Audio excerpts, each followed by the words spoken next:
The Lord spoke to Moses in the plains of Moab by the Jordan at Jericho, saying, Command the people of Israel to give to the Levites some of the inheritance of their possession as cities for them to dwell in.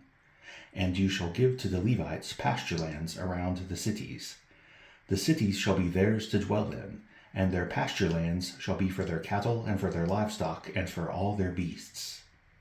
The pasture lands of the cities which you shall give to the Levites shall reach from the wall of the city outward 1,000 cubits all around.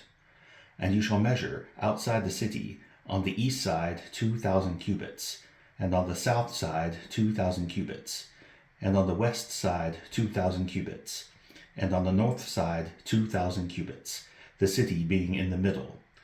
This shall belong to them as pasture land for their cities.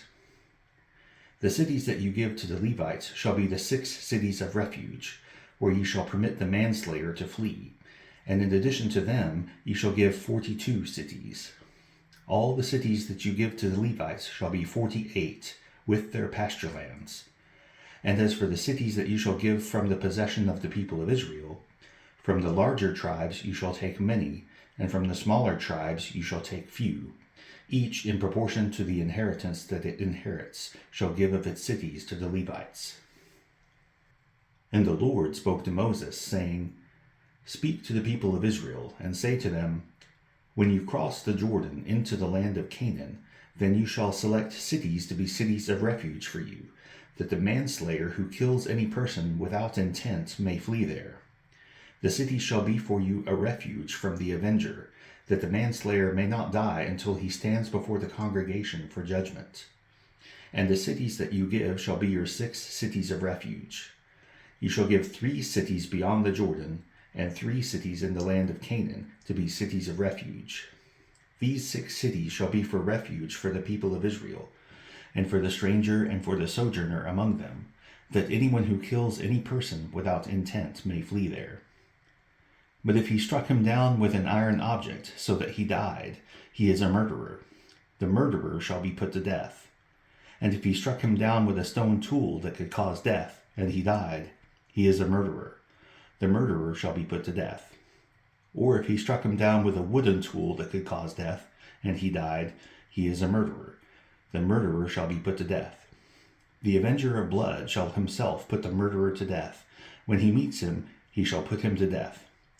And if he pushed him out of hatred or hurled something at him, lying in wait, so that he died, or in enmity struck him down with his hand, so that he died, then he who struck the blow shall be put to death.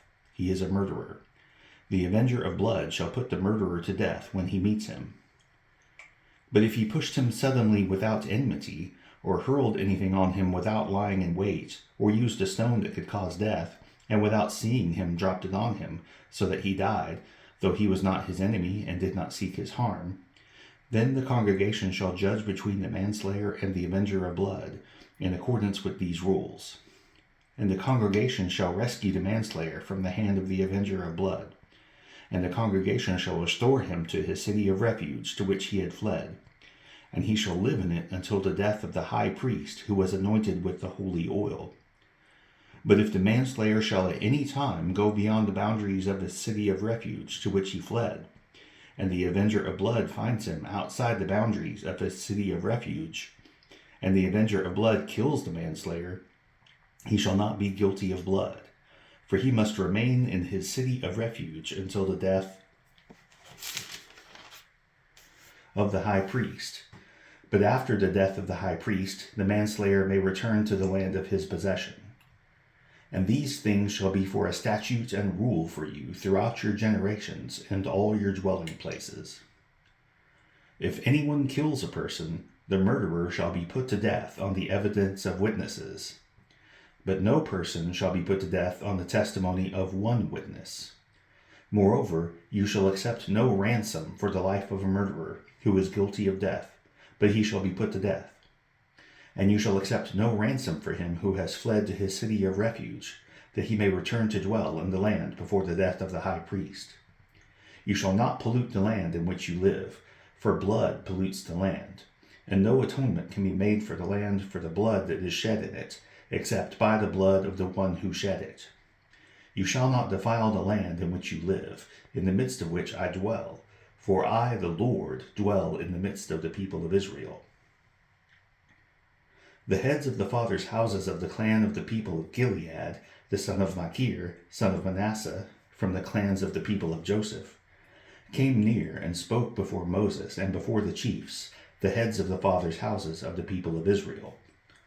They said, The Lord commanded my Lord to give the land for inheritance by lot to the people of Israel, and my Lord was commanded by the Lord to give the inheritance of Zelophehad our brother to his daughters. But if they are married to any of the sons of the other tribes of the people of Israel, then their inheritance will be taken from the inheritance of our fathers and added to the inheritance of the tribe into which they marry. So it will be taken away from the lot of our inheritance. And when the Jubilee of the people of Israel comes, then their inheritance will be added to the inheritance of the tribe into which they marry, and their inheritance will be taken from the inheritance of the tribe of our fathers. And Moses commanded the people of Israel according to the word of the Lord, saying, The tribe of the people of Joseph is right. This is what the Lord commands concerning the daughters of Zelophehad. Let them marry whom they think best, only they shall marry within the clan of the tribe of their father. The inheritance of the people of Israel shall not be transferred from one tribe to another, for every one of the people of Israel shall hold on to the inheritance of the tribe of his fathers. And every daughter who possesses an inheritance in any tribe of the people of Israel shall be wife to one of the clan of the tribe of her father, so that every one of the people of Israel may possess the inheritance of his fathers. So no inheritance shall be transferred from one tribe to another, for each of the tribes of the people of Israel shall hold on to its own inheritance. The daughters of Zelophehad did as the Lord commanded Moses. For Mahlah, Tirzah, Hoglah, Milcah, and Noah, the daughters of Zelophehad, were married to sons of their father's brothers. They were married into the clans of the people of Manasseh, the son of Joseph, and their inheritance remained in the tribe of their father's clan. These are the commandments and the rules that the Lord commanded through Moses to the people of Israel in the plains of Moab by the Jordan at Jericho. Psalm 52. Why do you boast of evil, O mighty man? The steadfast love of God endures all the day. Your tongue plots destruction. Like a sharp razor, you worker of deceit. You love evil more than good, and lying more than speaking what is right. You love all words that devour, O deceitful tongue.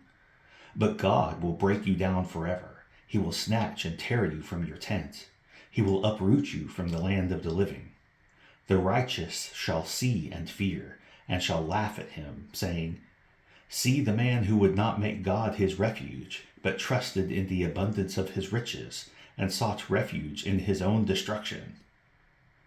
But I am like a green olive tree in the house of God. I trust in the steadfast love of God forever and ever. I will thank you forever, because you have done it. I will wait for your name, for it is good, in the presence of the godly.